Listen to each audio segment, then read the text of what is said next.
ఈరోజు మనం structure of glucose గురించి చదువుకుందాం. సింపుల్గా మీకు అసలు ఈ ఫార్ములా ఎలా ఫామ్ అయిందో మీకు ఈజీగా చెప్తాను. అండ్ ఇది కార్బోహైడ్రేట్స్లో ఉంటుందన్నమాట. ఇందులో మనకి ఎర్త్ మీద అబాండెడ్గా ఉండేది ఏదైనా ఆర్గానిక్ కాంపౌండ్ ఉంది అంటే అది గ్లూకోజ్ మాత్రమే. ఓకే, గ్లూకోజ్ మోస్ట్ అబాండెడ్ అనమాట. మోస్ట్ అబాండెడ్ ఆర్గానిక్ కాంపౌండ్ అని మన ఎర్త్ మీద మోస్ట్ అబాండెడ్ ఎక్కువగా ఉండేది అనమాట. అయితే దీని జనరల్ ఫార్ములా C6H12O6 కదా. ఇప్పుడు చూడండి, ఇది జనరల్ ఫార్ములా. దెన్ మనకి దీని యొక్క స్ట్రక్చర్ ఎలా ఉంటుంది, మనకి CHO అనేది ఇది ఆల్డో గ్రూప్ అనమాట. ఓకే, ఇక్కడ నుండి మళ్ళీ మనకి CHOH 4, ఇందులో మనకి ఆల్కహాల్ అనేది యాడ్ అయింది. నెక్స్ట్ CH2OH, ఇది గ్లూకోజ్ స్ట్రక్చర్ అనమాట. స్ట్రక్చర్ ఆఫ్ గ్లూకోజ్, ఇది structure of glucose. And OH అనేదేమో ఈ OH ఆల్కహాల్ని OH అని మనం అంటాము. CHO అంటేనేమో ఆల్డో గ్రూప్ అనమాట.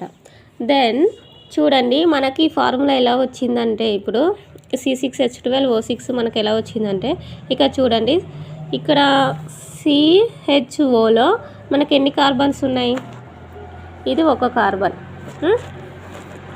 అండ్ ఇక్కడ నుండి మళ్ళీ మనకి CHOH మొత్తం 4 ఉన్నాయి కదా. ఈ 4ని మనం ఎలా రాస్తాం, CHOH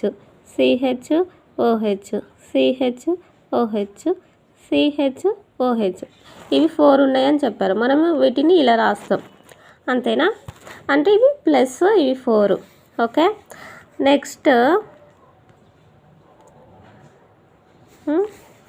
ఇక్కడ నుండి మళ్ళీ CH2OH అనేది మళ్ళీ ఒకటి వచ్చింది.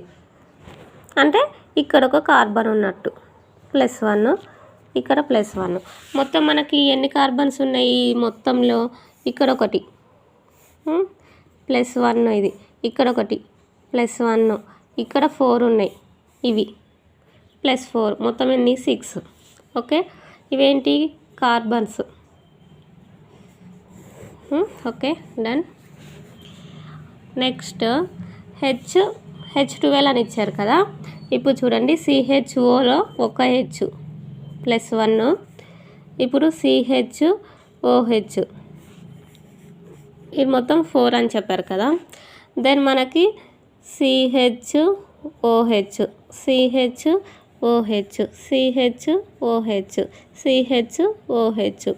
ఎన్ని ఉన్నాయి, 1 2 3 4 5 6 7 8. ఇవి మొత్తం ఇక్కడ +4, ఇక్కడ +4, మొత్తం ఎన్ని టోటల్గా ఇవి 8 ఉన్నాయి. అండ్ ఇది అయిపోయిందా, ఇక్కడ నుండి ఇక్కడ నుండి CH2OH, ఇక్కడ ఎన్ని ఉన్నాయి, ఇక్కడ +2, ఇక్కడ ఒకటి +1, మొత్తం ఎన్ని 1 2 4.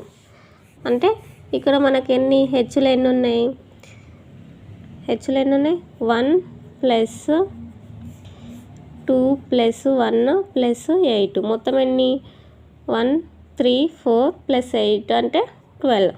అంటే మనకి హెచ్లు 12 ఉన్నాయన్నమాట, 12 హైడ్రోజన్స్. ఓకే, నెక్స్ట్ O6 అని ఉంది చూడండి. O6 అంటే చూడండి, ఇక్కడ మనకి ఎన్ని ఓలు ఉన్నట్టు, ఇక్కడ మొత్తం మనకి ఎన్ని ఓలు ఉన్నాయి, ఇక్కడ 4 ఉంటాయి, 4 ఓలు ఉన్నాయి. ఇక్కడ ఒకటి, ఇక్కడ ఒకటి, మొత్తం ఎన్ని 4 + 1 + 1 = 6. 6 ఆక్సిజన్స్ వచ్చిందా. ఇప్పుడు మనకు ఫార్ములా చూడండి, కార్బన్స్ ఎన్ని వచ్చినాయి మనకి 6 వచ్చినాయి. 6 సారీ హెచ్ హైడ్రోజన్స్ ఎన్ని వచ్చినాయి 12 అండ్ O6 అంటే ఆక్సిజన్స్ ఎన్ని వచ్చినాయి మనకి 6. ఇలా వచ్చిందనమాట మనకి ఈ ఫార్ములా. అంటే ఇది చాలామందికి తెలీదు, ఫస్ట్లో నాకు కూడా అస్సలు 6 H12 O6 అసలు ఇది ఎలా ఫామ్ అవుతుంది, ఎక్కడి నుండి వచ్చింది, అస్సలు నాకైతే ఏం అర్థం అవ్వలేదు. బట్ ఇప్పుడు నేను ఇది మీకు నేను ఇలా చెప్తున్నాను, నేను ఎలా అయితే డివైడ్ చేసుకొని చదివి ఈజీ వేలో నేను ఎలా చదువుతానో ఆ విధంగా మీకు చెప్పాను అనమాట. ఇలా వస్తుంది మనకి ఫార్ములా మొత్తం డివైడ్ చేస్తే. అందులో మనకి కార్బన్స్ 6, హైడ్రోజన్స్ 12, ఆక్సిజన్స్ 6 ఇలా ఉంటాయన్నమాట. ఇలా మనం ఈజీ చేసుకుంటూ చదువుకుంటూ వెళ్ళాలి, అప్పుడే మనకి ఏదైనా ఈజీగా ఉండేది.